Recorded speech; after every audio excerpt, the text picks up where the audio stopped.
Efesios capítulo 1.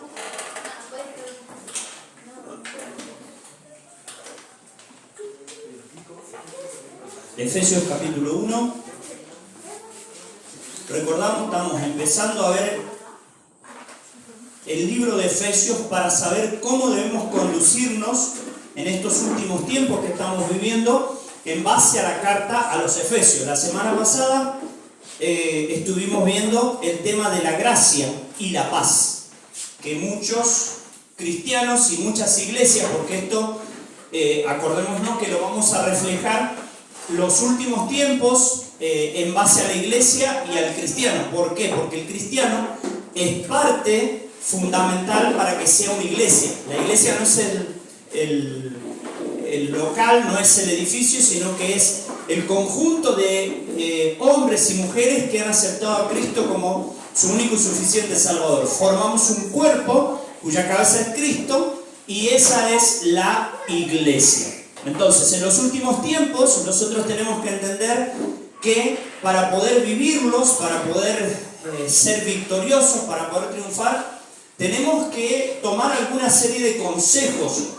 Y uno de los consejos que vimos la semana pasada es vivir una vida sabiendo que todo lo que tenemos, todo lo que tuvimos y todo lo que vamos a tener, la base es la gracia. La gracia es un don, es un regalo que no merecemos, pero Dios en su misericordia nos lo quiso dar.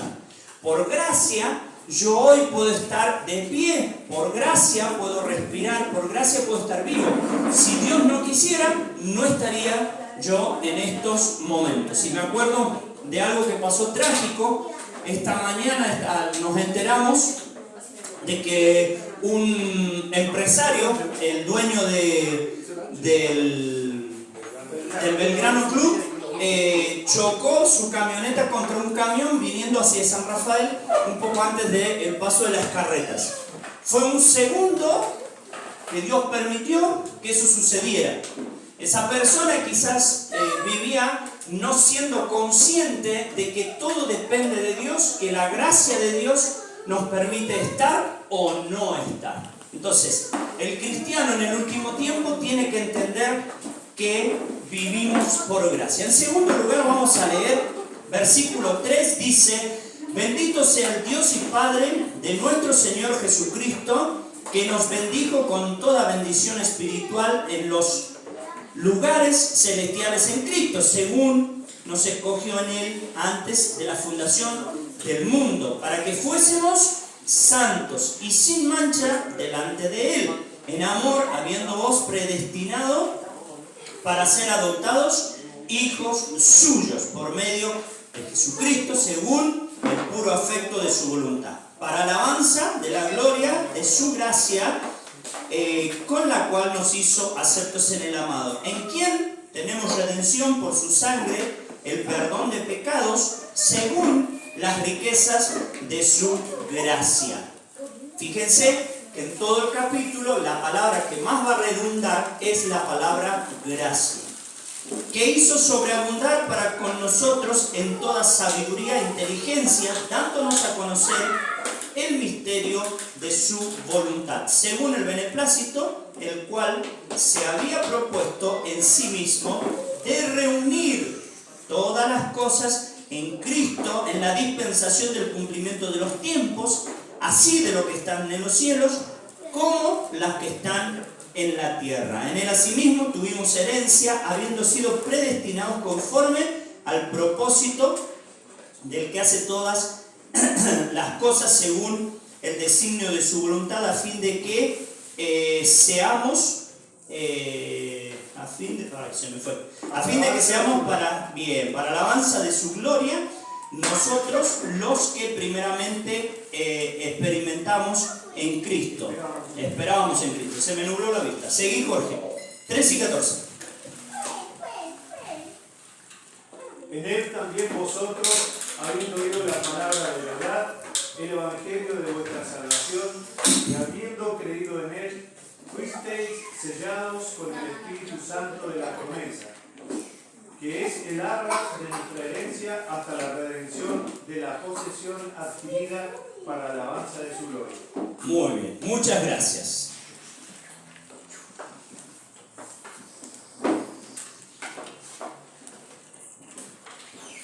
Bien, el primer punto que vamos a ver, vamos a tratar de analizar todo lo que hemos leído. No sé si vamos a llegar con la ayuda del Señor. En primer lugar, vamos a ver la posición, y esto lo voy a repetir, cristiano-iglesia. ¿Por qué?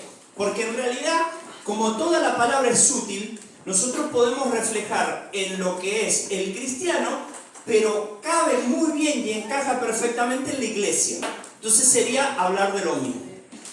¿Cuál es la posición del cristiano o de la iglesia en la conversión? ¿Qué nos ayuda en este último tiempo a saber en la posición en la cual nos encontramos exactamente por gracia? Exclusivamente por gracia. Miren el versículo 13. Dice: bendito sea el Dios y Padre de nuestro Señor Jesucristo, que nos bendijo con toda bendición espiritual en los lugares celestiales con Cristo Jesús. ¿Cuáles son estas bendiciones? ¿Qué piensan ustedes que son estas bendiciones que Dios nos ha dado por medio de Jesucristo? Por medio de la gracia. A ver, digan. Ya uno. La salvación. Muy bien. Salvación. Redención. Santificación. Reconciliación. Todo es lo mismo casi en tema de salvación. Perdón. Restauración. Bien. No esperamos nada de este mundo. Los objetivos que se persiguen a veces en este mundo, como que ya dejan de tener tal importancia porque estamos pensando en el más allá. Ay, me gustó eso. Muy bien. Si yo les dijera la guía diaria en este diario vivir, ¿entrarían estas bendiciones? ¿Sí? Si yo les dijera... a eso lo quiero llevar. Las bendiciones que por gracia tenemos y que el apóstol en este versículo, más adelante vamos a ver lo terrenal, pero en este versículo solamente nos pide que nos enfoquemos en que la gracia nos ha transportado de esta tierra a los lugares celestiales, al trono de la gracia de Dios allí en los cielos. Y lo que ustedes dijeron, por ejemplo, en primer lugar, podemos poner el tema de la salvación. La gracia, a vos y a mí, me ha permitido que en los lugares celestiales haya un lugar. Y esa es una de las bendiciones espirituales que tenemos en los lugares celestes. En esta salvación entra pero un montón de cosas que muchas veces nosotros no tenemos en realidad en cuenta. ¿Qué dijeron ustedes? Dijeron redención, dijeron perdón, dijeron santificación, dijeron un montón de palabras que todas se unen en salvación. Lo principal que nosotros tenemos que entender que la bendición espiritual de los lugares celestiales a vos y a mí proviene por medio de la justificación. ¿Qué quiere decir esto? Que vos y yo no tendríamos que estar en el cielo, que vos y yo no tendríamos que tener una morada, un lugar allí en el cielo. Sin embargo, Dios en su gracia permite que tengamos esta salvación tan grande por medio de la justificación. Lo conocemos, pero por las dudas lo explico. La justificación es verte como si nunca hubieses pecado, o verte pecador, pero Dios o Jesucristo se antepone y su sangre preciosa hace que la visión de Dios ya no te vea como pecador o como condenado, sino como santo. Esto pasaba en el antiguo tiempo. Cuando el sumo sacerdote entraba al lugar santísimo, estaba el arca, y el arca tenía dos querubines, era una caja cuadrada, que tenía arriba una tapa con un borde. Ese borde era el propiciatorio. Abajo del arca, o en el interior del arca, estaban las tablas de la ley, estaba el maná y estaba la vara reverdecida de Aarón. Cuando una vez al año el sumo sacerdote entraba al lugar santísimo, llevaba sangre. Anteriormente él se tenía que purificar para poder entrar al lugar santísimo. Él vertía la sangre sobre el propiciatorio y la Shekinah, o sea, la presencia de Dios, descendía al tabernáculo y Dios miraba esa sangre. Y si la sangre era de un animalito macho de un año que no tuviese mancha, que no tuviese defecto, que no le faltara un ojo, la visión de Dios se detenía ahí y la sangre cubría al pueblo de pecado. Si la sangre era inmunda, la mirada de Dios pasaba de largo y veía el arca junto con las tablas de la ley, bueno, el maná, etcétera, etcétera. Pero lo principal veía la ley, y la ley era la que condenaba al pueblo. La justificación es exactamente lo mismo. Si Dios nos ve directamente, nos ve tal cual somos. Pecadores que vamos al infierno. Por eso Jesucristo se antepone ante la visión de Dios, y siendo Él nuestra justificación, ¿Dios nos ve a nosotros? No. Ve a Jesucristo, ve la sangre de Jesucristo. Y por eso Romanos 5.1 dice: justificados pues por la fe, tenemos paz para con Dios. Hemos hecho las paces con Dios. Tenemos la libertad de entrar a su lugar santísimo. ¿Qué más anoté yo? En segundo lugar, algo que va a suceder y que es una bendición espiritual en los lugares celestes. ¿Saben lo que es esta palabra?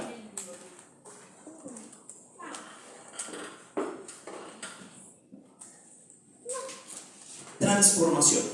No como los Transformers de la película. ¿Qué significa?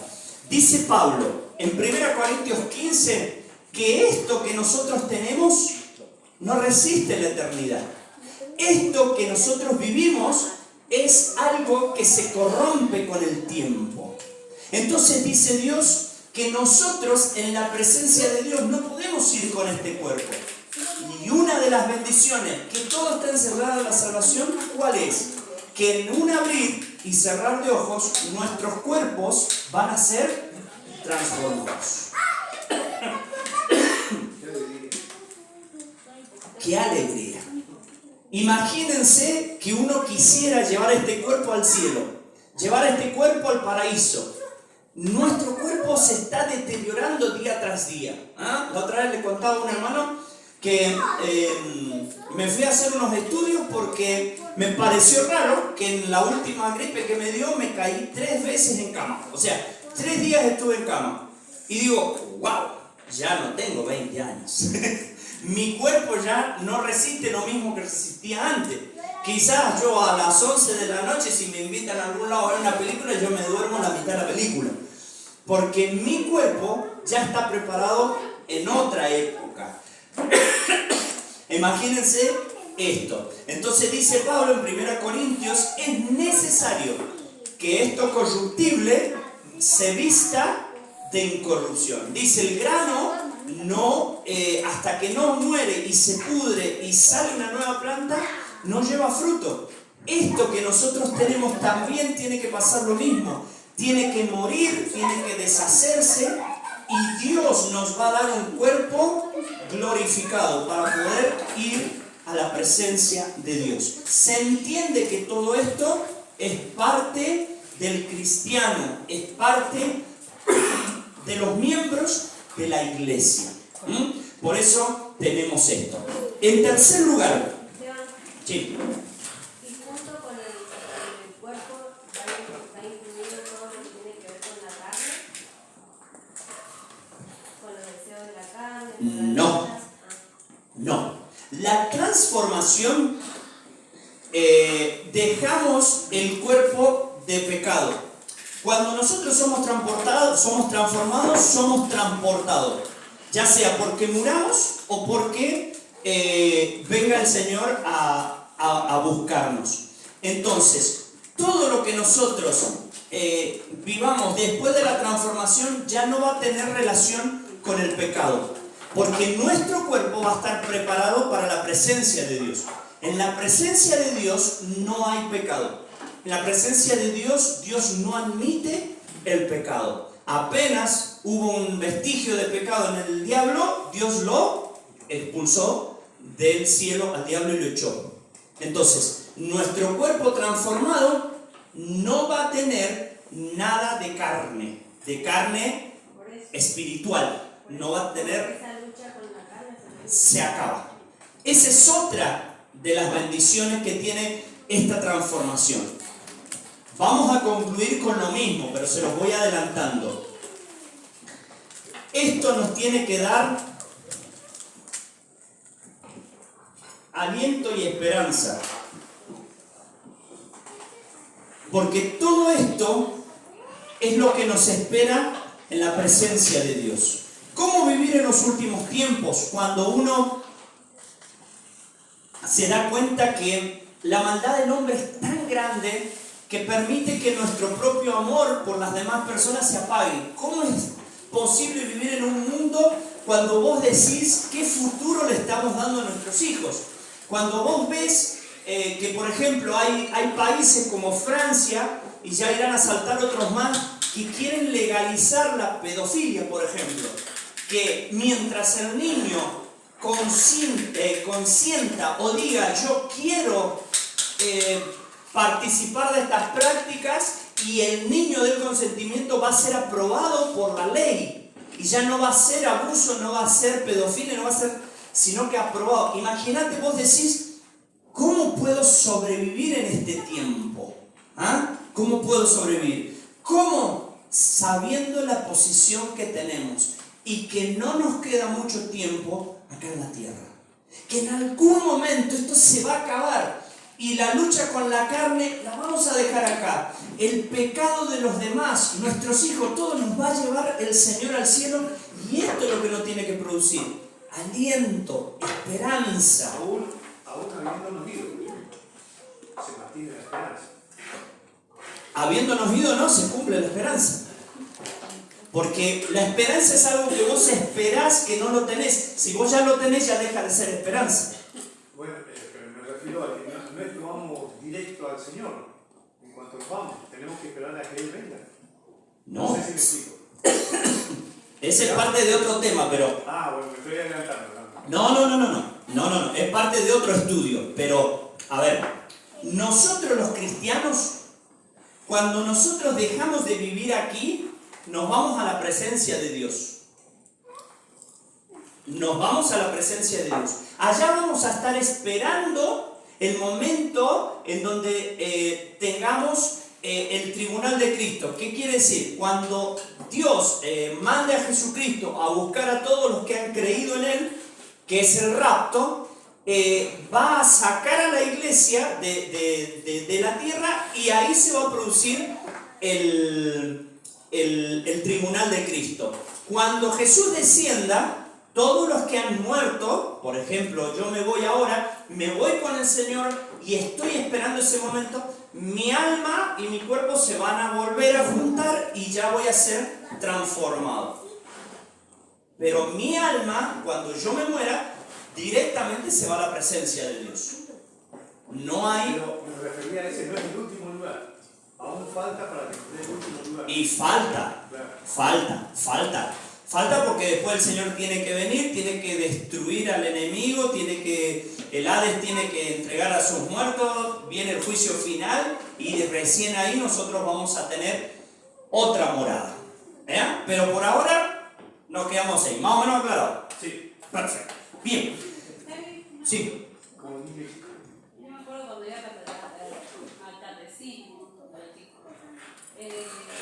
hablaban del purgatorio. Bien. Buena pregunta. El purgatorio. Se lo voy a hacer acá así, mira.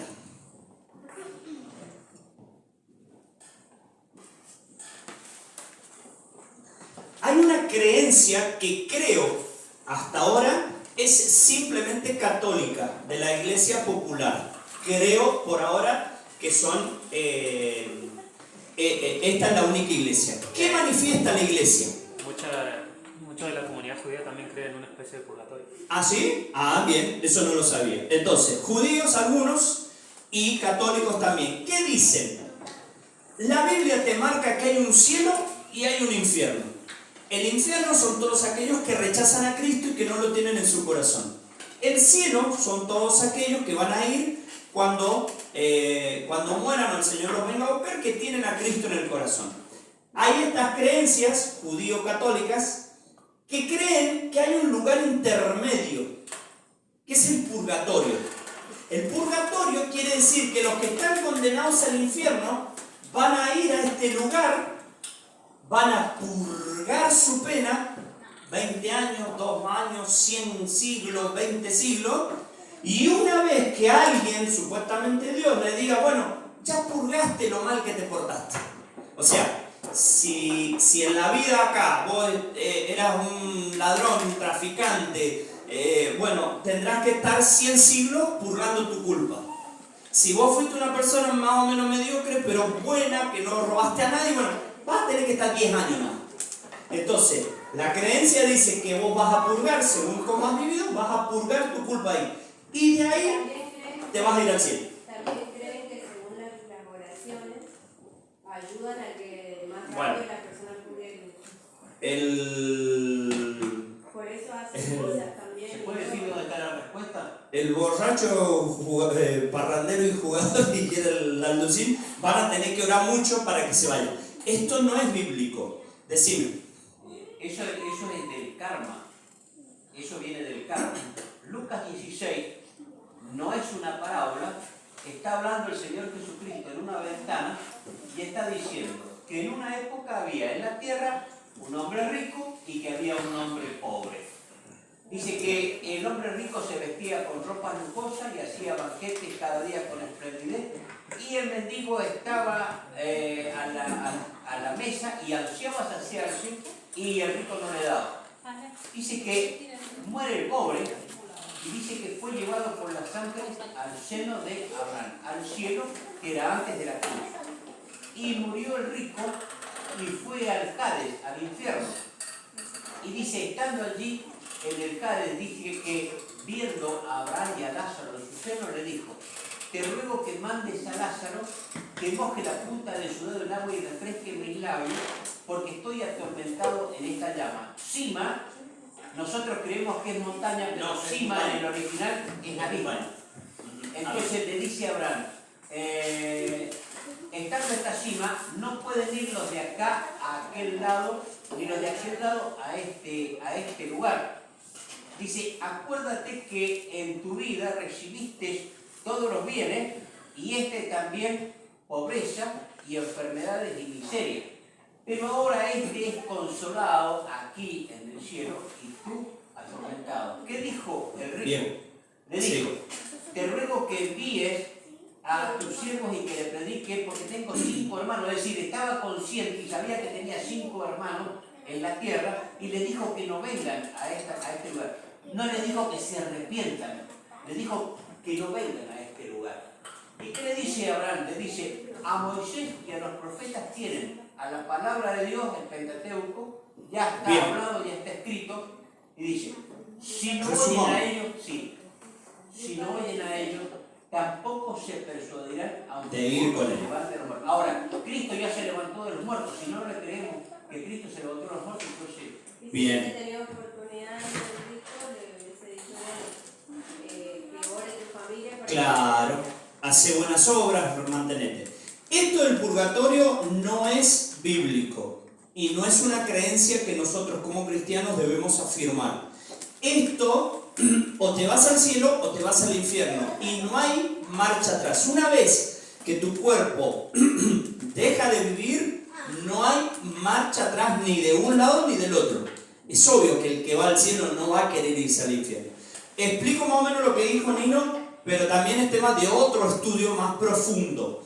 Antes de la cruz hay una creencia basada en algunos versículos bíblicos que los muertos iban a un lugar que se llamaba el paraíso, que estaba dividido en dos partes. Un valle que dividía al Hades y el otro lado que era el paraíso, en donde estaban alojados todas las almas. Los que por obras anterior a la cruz habían sido buenos estaban del lado del paraíso, en un lugar apacible, que no era feo, en base a lo que dice Lucas. Y del otro lado estaban todos aquellos perversos, malos, que hacían malas obras. Estos sí estaban en las mismas condiciones que el infierno va a tener en un futuro, porque les aclaro, el infierno todavía no está inaugurado. Lo que hay es el Hades, que es una sala de espera con las mismas condiciones que va a tener el infierno. Por eso Apocalipsis 20 dice que el Hades y la muerte entregaron sus muertos. Sería una sala de espera. ¿Qué pasa? Cuando Cristo muere en la cruz, Él desciende, dice 1 Pedro, al paraíso y les predica y se lleva a todos aquellos que estaban de este lado del paraíso y se los lleva al cielo. Pero ese es otro tema profundísimo que habría que estudiarlo. Pero es cierto que había un Hades y un paraíso que estaba dividido y no podían ni uno pasarse de un lado ni del otro. Pero esto aclara, espero, está aclarado el tema del purgatorio, más o menos como lo expliqué, pues se entremezclaron las líneas. Pero no existe bíblicamente algo que vos podás hacer después de la muerte para o hacer cosas mejores o hacer cosas peores para cambiarte de un lado para el otro, o al cielo o al infierno. Por eso la decisión es en vida. David, hay una cosa. A Dios no se le escapó detalle. Si en la cruz el Señor hubiera dicho, muchachos, miren, acá este es el purgatorio, el Señor lo habría dicho. Claro. Pero si Él no lo dijo, es que no existe. Exacto. Nunca se nombra en la Biblia. No es un nombre adecuado. Al ladrón de la cruz le habría dicho, mira, ahí tenés el purgatorio. Claro. ¿Qué le dijo? Hoy estarás conmigo en el paraíso. Bien, esa es otra de las teorías que afirma esto. No dijo hoy estarás conmigo en el cielo, Estás en el paraíso. dijo en el paraíso. Eso es porque todavía Cristo no había muerto. Iban a este lugar. Pero es otro tema. Eso no los quiero confundir porque si no, hasta yo me Yo confundo. creo que esa creencia del purgatorio, bueno, primero que sigue la línea de creer que la salvación es por obra y es como una Claro. continuidad, Exacto. como una chance más. Y otra es una forma también de calmar la conciencia, como de no decirle a nadie, listo, se va al infierno. O sea, no, hay que seguir clamando por su alma, hay que orar. Por eso también Es como claman. una forma de no darle el veredicto a nadie y decir quizá, o si tenés duda de que no... Se hacen misas, como decía el presidente, para que Dios lo tenga en su gloria. ¿Ah? Algunos hay que orar para que Dios lo tenga en la gloria y no lo suelte, que se lo deje allá. Pero bueno, tercero, algo que tenés vos y yo como bendición espiritual, que te tiene que dar aliento en estos últimos tiempos malos y difíciles que estamos viviendo, es que nosotros tenemos, no es un lugar morado, porque dice, ¿de qué color van a ser las casas en el cielo? Vos puedes a preparar morada, una morada. No, es simplemente un habitáculo, un lugar. Y acá hay algunos que estiman, y lo vamos a ver más adelante, que cuando nosotros nos vayamos al cielo, el cielo va a ser algo provisorio, porque cuando descienda el cielo nuevo y la tierra nueva, nosotros vamos a habitar en ese lugar. Esto que vemos hoy va a ser destruido. Esto que tenemos acá va a ser destruido por el juicio de Dios contra el hombre al haberse rebelado contra el pecado.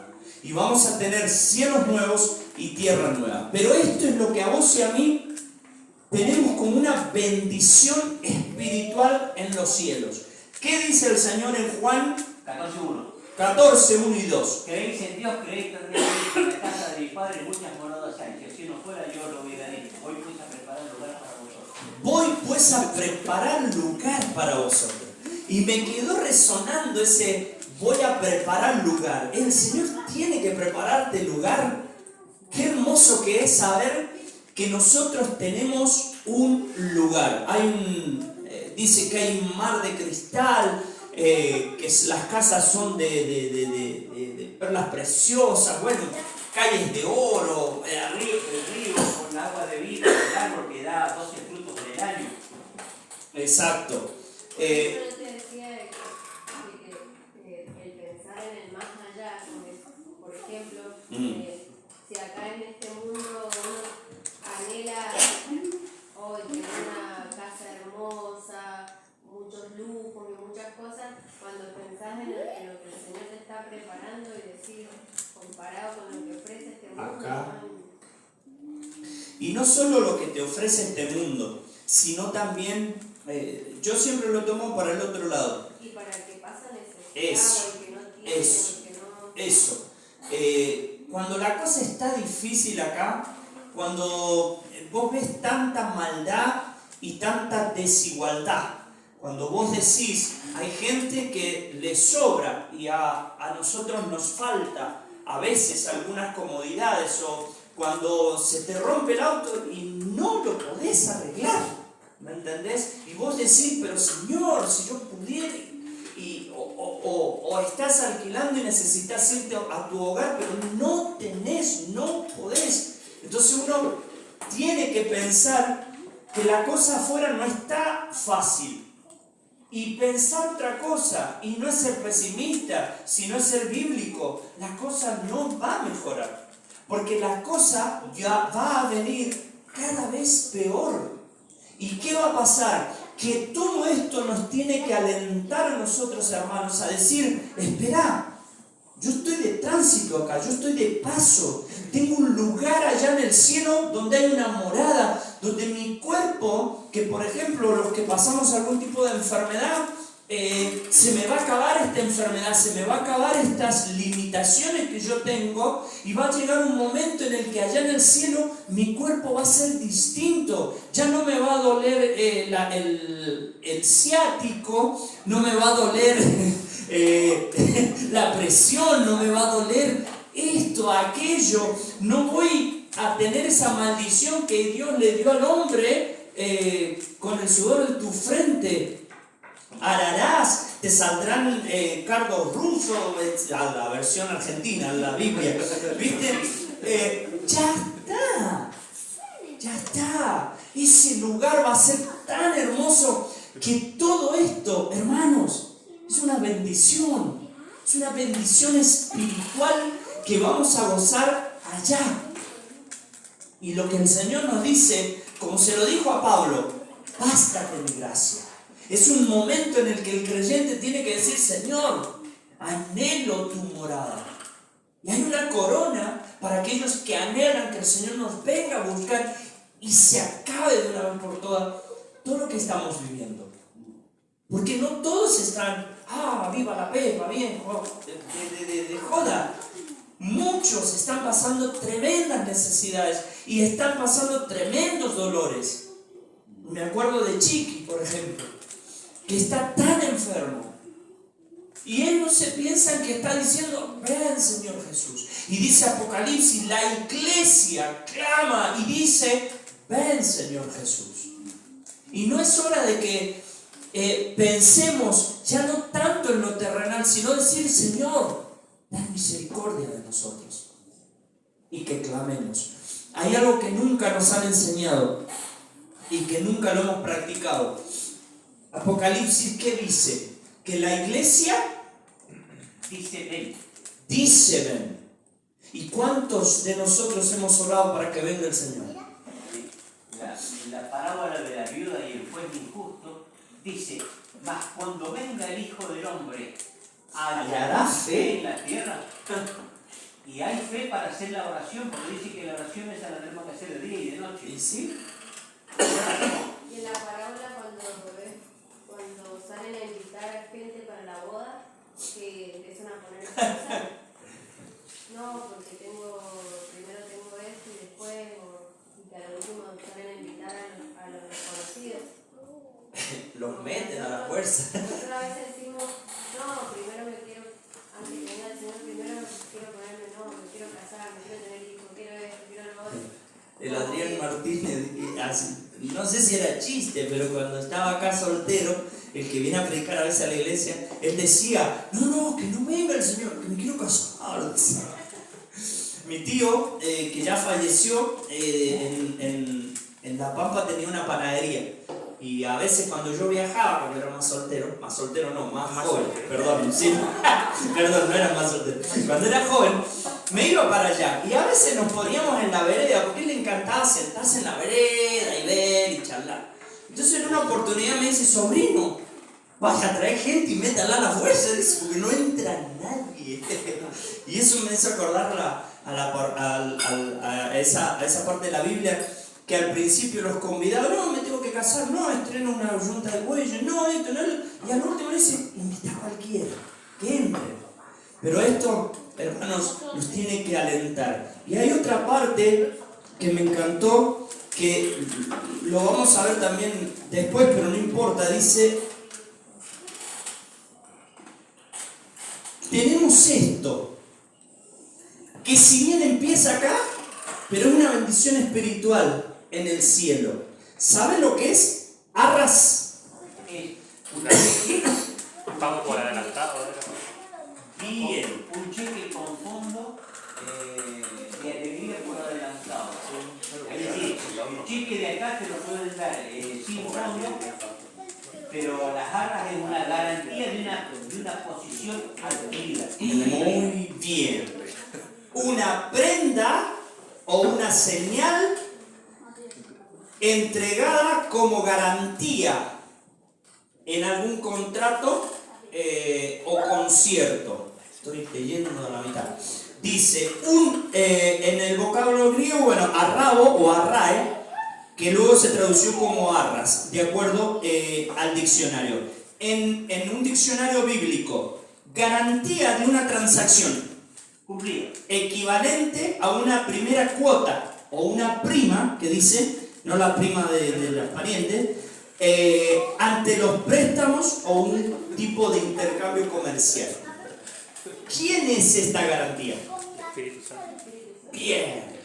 El Espíritu Santo, cuando el Señor Él nos aceptó en su misericordia y nosotros pedimos el perdón de los pecados, el Señor nos dijo, toma, te doy esto.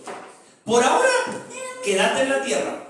Pero el Espíritu Santo es mi sello del contrato. Es mi adelanto de que vos no estás en la tierra para quedarte, sino que en algún momento tu vida va a estar acá en los cielos. Y el Espíritu Santo vendría a ser esa prenda, ese adelanto, ese depósito, ese cheque que nos hace entender que en algún momento nuestra vida se va a terminar allá en los cielos, donde el orín no corrompe, donde la polilla no come, donde el ladrón no hurta. Es allí donde vamos a estar por toda la eternidad. Esta es la garantía. ¿Nuestra memoria va a ser borrada? No. ¿No? No. Acá te da la cuenta de que el que estaba Lázaro, que era el mendigo, se acordaba de su familia. Y lo que sí, no lo he estudiado yo, pero lo he escuchado, que lo único que no vamos a tener es relación como tenemos acá. Mi hermana, mi esposa, mi amigo, pero que allá nos vamos a conocer, nos vamos a reconocer. Vamos a saber quiénes somos, que el Jorge, el Coco, bueno, quizás no te digan Coco allá, te van a hacer cargo. Porque la personalidad no la vamos a perder. Pero no perdemos la personalidad. Es más, algunos dicen, lo que no entendés acá lo vas a entender en el cielo. ¿Qué quiere decir? Que tu memoria va a ser intacta. Pero ¿qué es lo hermoso de esto? Que al no haber pecado, lo que vos recordés no te va a traer amargura. Lo que vos recordés sea malo, no te va a traer congoja ni decir. Acá no dice que estos se pusieron tristes porque los otros no estaban. El único que se puso triste es este. Porque en el infierno también vas a recordar, o sea, no vos, la persona que se vaya al infierno va a recordar todo lo que ha vivido y el por qué está ahí. Pero también en 1 Corintios 13 dice que entonces veremos cara a cara y conoceré como fui conocido. O sea, Muy bien. A tener un entendimiento aún mayor de lo que pasó toda la... No. Exacto. Esa es la otra. Como que nosotros acá, dice 1 Pedro, como que todo lo tenemos alumbrado como una... Antorcha en medio de una cueva. Exacto, que alumbra en parte, pero cuando se manifieste lo perfecto, como que entenderemos al completo. Y es a la par del versículo que dijo Alan. Allá en el cielo también, esa no la noté, esa característica, pero vamos a ser completos. Vamos a estar completos allá. Todo lo que perdimos acá por el pecado, allá lo vamos a tener. O sea que vamos a ser recién nacidos. No. No vamos a ser recién nacidos porque tu cuerpo transformado va a estar en la condición en la que estás. Porque al reconocerse... Cada uno que resucita allá va a estar en las mismas condiciones. Uno con 40 años y otro con 60. No, por sí. ¿Cómo es? Eso es lo que no entiendo. Eso es lo que no entendéis. Yo Yo voy a tampoco. tener 25 ¿eh? Mirá, yo creo que...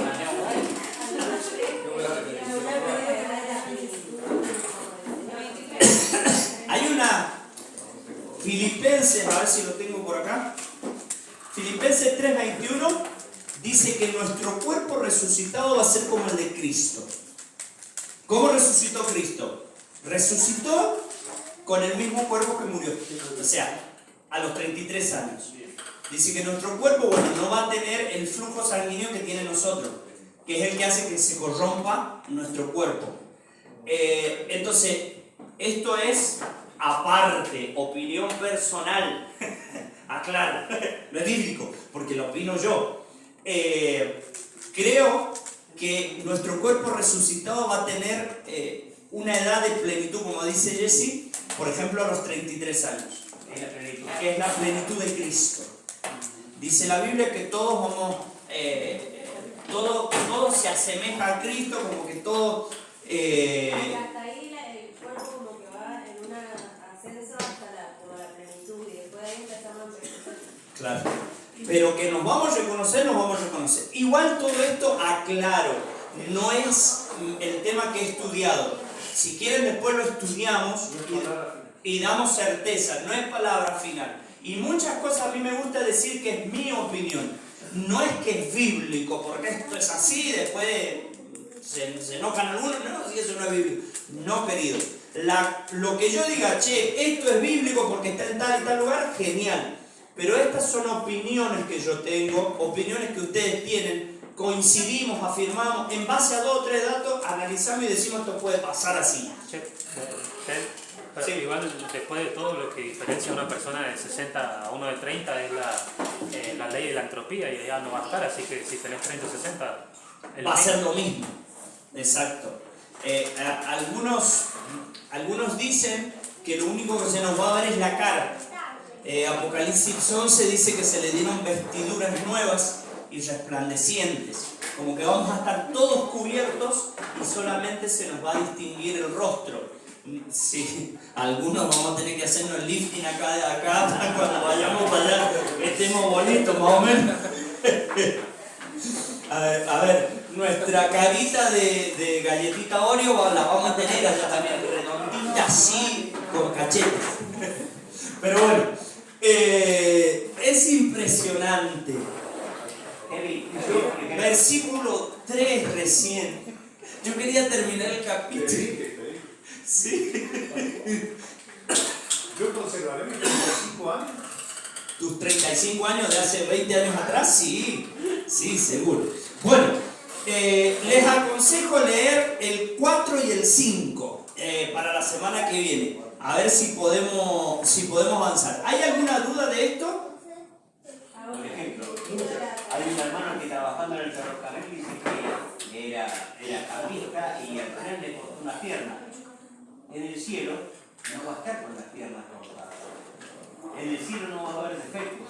Es decir, si perdimos un ojo o una mano, en el cielo no va a haber defectos. Bien, dice a ver, uno se pone y se pregunta, che, si Dios cuando resucite a los muertos ¿cómo va a ser para resucitar a Lázaro, que volvió a morir, a, no sé, a los predicadores de los primeros siglos, a Pedro, a Pablo, si ya su cuerpo está desintegrado? ¿Y los que están en el mar? ¿Qué pregunta? ¿Los que se comieron los tiburones? Es que si su cuerpo va a ser transformado para que el viejo también no entiendo. Exacto. Es algo que no entiendo, pero sí lo sé, que Dios te va a reconstruir. El que se murió quemado, el que quemaron su cuerpo, el que fue devorado por una bestia, un tiburón, lo que fuera, tu cuerpo va a ser reconstruido y te va a dar Dios un cuerpo nuevo. Eso sí lo sé. ¿Cómo va a ser eso? Ni idea. Pero es Dios y lo va a hacer. Imagínate que cuando resucita Lázaro, y no sé quién fue que lo dijo, vos, Alan, ¿no? Que cuando resucitó a Lázaro tenía 4 días. Viene ya. Estaba pudrido. Y sin embargo Dios lo levantó, Jesucristo lo levantó, y no dice la Biblia que las hermanas empezaron, ¡ay, qué dolor! Bañate y después veniste. No, como que su cuerpo retomó. Imagínense, la sangre se le había podrido. ¿Cómo hizo Dios? Pero Lázaro estaba fuera.